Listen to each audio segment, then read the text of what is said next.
Hello mga katiplok-plok. So amo ni ang hairstyle na bibiisa sa buong adlaw. Ay Diyos ko, kay damo uto guys, kay damo lusa.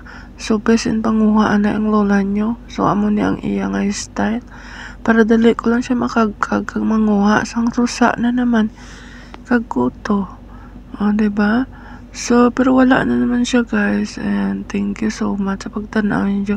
Best in hairstyle ang lola nyo kay kadtuan kami. So best in dress na naman siya, tapos nag make up kami.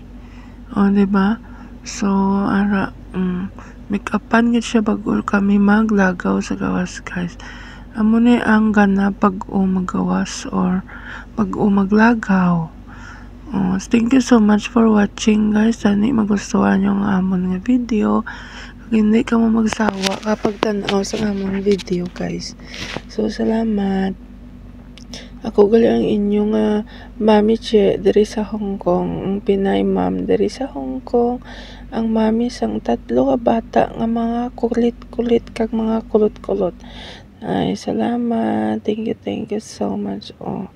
Ara grabe laba-laba iya nga